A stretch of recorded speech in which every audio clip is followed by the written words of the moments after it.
कोई शेतकरी आएगा उसको बताएगा यूरिया डालो, डीएपी डालो।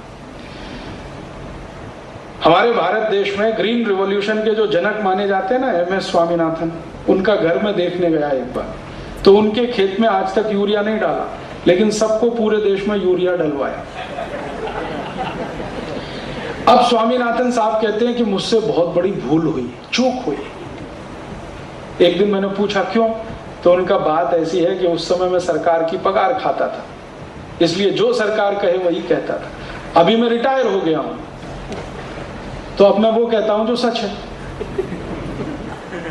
और आपको माहिती है कि एमएस स्वामीनाथन इस समय महाराष्ट्र सरकार की ऑर्गेनिक फार्मिंग कमेटी के चेयरमैन है। ऑर्गेनिक फार्मिंग कमेटी, सेंद्रीय खेती करने वाला जो कमीशन है उसके चेयरमैन है। थोड़े समय पहले तक यही सबसे ज्यादा यूरिया, डीएपी, सुपर फॉस्फेट डालो ऐसा बोलते थे। यूरिया, डीएपी, सुपर फॉस्फेट एक बहुत बड़ा होक्स है।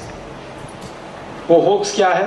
खेत में जितना भी यूरिया डालो वो कभी काम में नहीं आता, कभी नहीं काम में आता। कारण क्या है कि यूरिया की किसी भी पीक को जरूरत ही नहीं है, काम में कैसे आए? तो आप बोलेंगे जी यूरिया से तो भोजन बनता है, भोजन तो पीक को चाहिए, पौधे को चाहिए।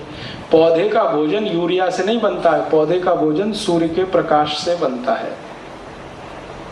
विज्ञान की एक क्रिया है फोटोसिंथेसिस, प्रकाश संश्लेषण की क्रिया है। उसमें हर पौधा सूर्य के प्रकाश को शोषित करके अपना भोजन स्वयं तैयार करता है। उसमें यूरिया की कोई भूमिका नहीं, क्योंकि वो तो माटी में डलता है। माटी से पौधा क्या लेता है? माइक्रो न्यूट्रिएंट्स लेता है और पानी लेता है, और भोजन तो पौधा सूर्य के प्रकाश से बनाता है। और सामान्य रूप से शेतकरी जब यूरिया डालते हैं तो वो कब डालते हैं?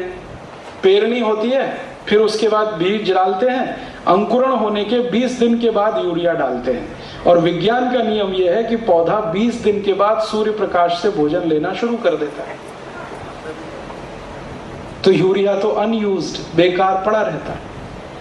फिर ये करता क्या है यूरिया? ये यूरिया खेत की माटी में जब जाता है तो छोटे छोटे जो कीट होते हैं, जंतु होते हैं, माइक्रोब्स जिनको कहते हैं, उनको मार डालता है। हाँ, आप कभी यूरिया का प्रयोग करिए। क्या हमारे खेत की मिट्टी में जो छोटे छोटे जीव होते हैं उनमें से कुछ तो आंख से दिखते हैं, कुछ नहीं दिखते हैं। जो आंख से दिखते हैं उसमें से एक है गांडूल, अर्थवॉर्म। उसको पकड़िए और उसके ऊपर यूरिया डालिए, 3 मिनट में तड़प तड़प के मर जाता है।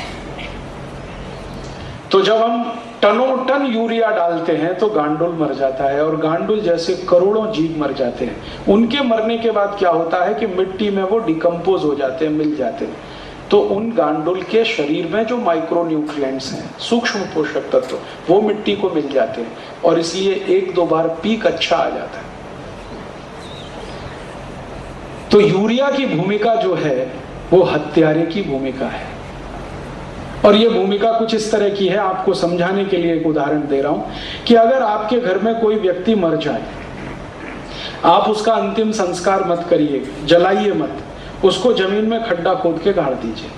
थोड़े दिन में वो मिट्टी में मिल जाएगा। अब उस मिट्टी पर एक आम का झाड़ लगा दीजिए, सबसे जास्ती आम का फल उसी झाड़ पे आएगा। ये मैंने खुद करके देखा है।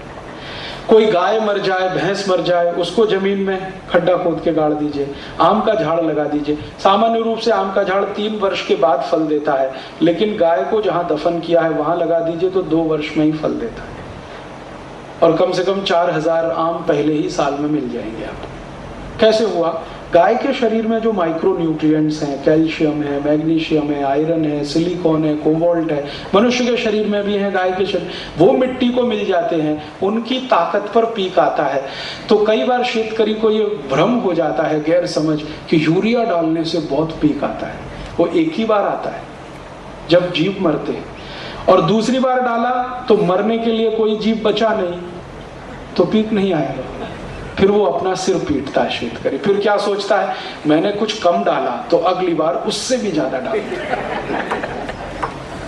फिर अगले साल और ज्यादा डालता है, और डालते डालते हालत वहां पहुंच जाती है कि यूरिया डालते डालते वो खुद मर जाता है, आत्महत्या कर लेता है। कारण क्या है? यूरिया की मात्रा बढ़ती जाती है और यूरिया का भाव भी बढ़ता जाता है। 15 साल पहले 70 रुपए का 50 किलो यूरिया था, अब 270 रुपए का 50 किलो। 15 साल पहले डीएपी 4 रुपए किलो था, अब 22